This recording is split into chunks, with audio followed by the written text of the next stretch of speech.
अस्सलाम वालेकुम स्टूडेंट्स, मेरा नाम सर MB खान है और मैं आपका मैथ्स का टीचर हूँ। अच्छा स्टूडेंट्स, कल हमने एक्सरसाइज 1 कराई थी तो मुझे उम्मीद थी कि जो सवाल हैं आप लोग कर लेंगे, लेकिन फिर भी कुछ बच्चों ने, जैसा कि मैंने बोला था, तो उन्होंने मुझसे सवालात करेंगे सर ये सवाल हमसे नहीं हो पा रहे, तो वो मैं सवाल बोर्ड पे करा देता हूँ। आपको ज़्यादा नहीं है, मेरे ख्याल में 3 या 4 सवाल हैं।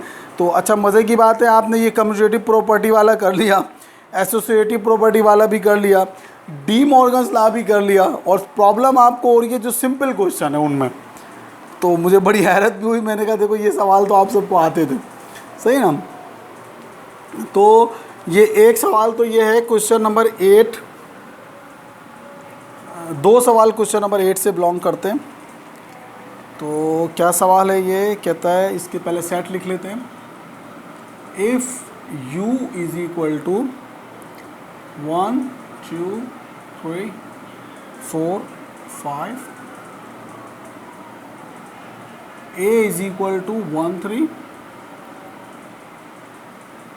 b इज़ इक्वल टू 2 4 और c इज़ इक्वल टू 5।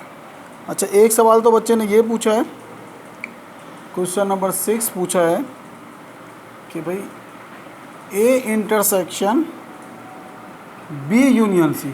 असल में मैंने आपको जब एसोसिएटिव और कम्यूटेटिव प्रॉपर्टी में कराई थी तो वहाँ पे दोनों चीज़ें नहीं थी, इंटरसेक्शन और यूनियन नहीं था। तो यहाँ पे दोनों चीज़ें, तो शायद इसलिए आप कंफ्यूज होगा। तो बहुत आसान है, सबसे पहले हम सोल्यूशन लिखेंगे।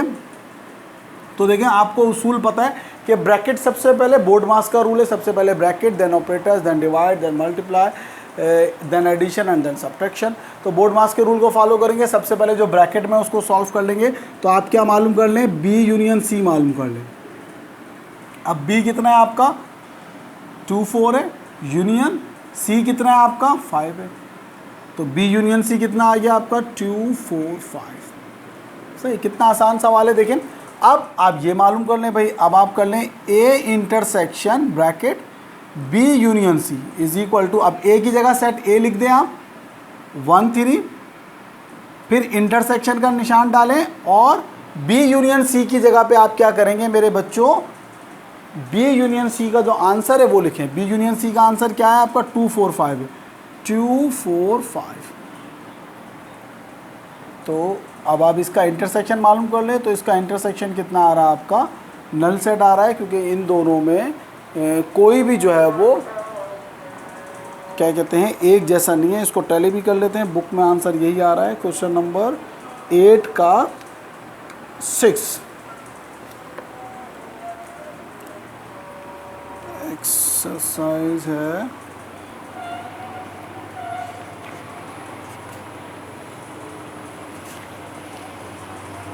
एक्सरसाइज नंबर 1, क्वेश्चन नंबर 8 का 6। जी बिल्कुल, नल सेट इसका आंसर है। सही। अच्छा, इसी से एक सवाल बिल्कुल इसी तरह का है।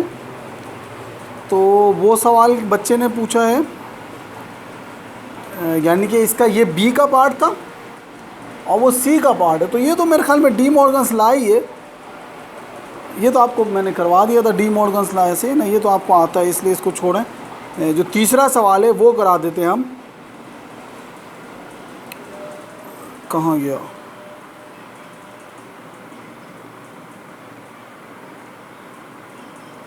हाँ, फॉर एग्जाम्पल इसी का ले लेते हैं हम। सही ना, आप वो पूरा सवाल उतारूँ तो देखिए, कॉन्सेप्ट क्लियर करेंगे ना तो आपको ये सवालात प्रॉब्लम नहीं करेंगे। असल बात क्या है, असल बात ये है कि सेट चाहे कोई भी हो, सवाल आपको हल करना आना चाहिए। जैसे ये सवाल है आप क्वेश्चन नंबर 7 का, उसने मुझसे पूछा है कि भाई ए इंटरसेक्शन बी का होल कॉम्प्लीमेंट कैसे मालूम करें।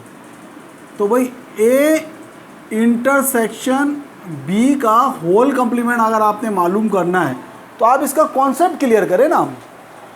आप अगर कॉन्सेप्ट क्लियर करते हैं तो बस बात खत्म हो जाती है भाई। अब ए इंटरसेक्शन बी के होल कॉम्प्लीमेंट का मतलब क्या है, ए इंटरसेक्शन बी के होल कॉम्प्लीमेंट का मतलब है U minus A intersection B. भाई इस कॉम्प्लीमेंट का मतलब क्या होता है, U minus, universal set minus, तो बस U minus A intersection B है। तो इसके अंदर मालूम करने के लिए पहले आपको ए इंटरसेक्शन बी मालूम होना पड़ेगा।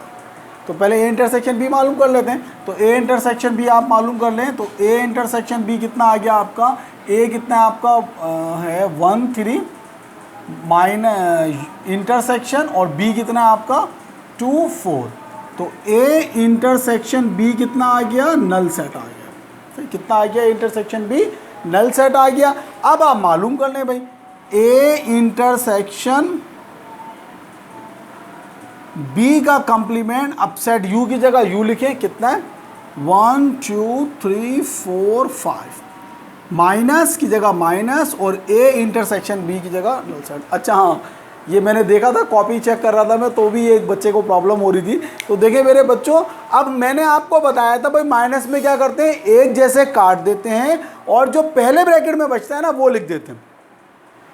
इसका मतलब ये नहीं था कि अगर कोई एक जैसा है तो नहीं काटो और जो पहले ब्रैकेट में बचा है वो भी ना लिखो। देखिए दो पार्ट हैं। पहला पार्ट क्या है, जो एक जैसे होंगे उसको काटेंगे, ये बिल्कुल एक अलग बात है। और दूसरी बात क्या थी, जो पहले ब्रैकेट में बचेगा उसको लिख देंगे। तो आपने क्या किया, इसका आंसर क्या करा, नल सेट कर दिया। वो एक बच्चे ने किया हुआ था।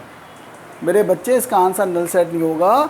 बात को समझे कि अगर वो नहीं कटा भाई, अब नल सेट है आगे, तो वो तो कटेगा तो नहीं ना, तो वो नल सेट था। तो अब जो पहले ब्रैकेट में बचा है वो तो लिखोगे ना, अगर कटेगा तो वो नहीं कटेगा तो लिखोगे भी नहीं भाई। जो पहले ब्रैकेट में बचा है वो तो लिखोगे। तो पहले ब्रैकेट में क्या बचा, 1 2 3 4 5, दिस इज योर आंसर। सही स्टूडेंट, तो ये एक्सरसाइज 1 हमारी अल्हम्दुलिल्लाह कंप्लीट हो गई है। मंडे से इंशाल्लाह तबारक ताला आपका जो है वो नेक्स्ट चैप्टर में आपका शुरू कर दूंगा अकॉर्डिंग टू द सिलेबस। तो उससे पहले आप लोग, जैसे कि आपके पास आज जुमेरात है, जुम्मा हफ्ता, आप 2 दिन मुझसे कॉपीज़ चेक करा लें अच्छी तरह, मतलब चैप्टर को हम वाइंड अप कर देते हैं, सही ना, ताकि फिर हम मंडे से अपने नेक्स्ट चैप्टर के ऊपर जो है ना वो आ जाएं और उसकी तैयारी करें, फिर उसको आपको पढ़ाना शुरू करें।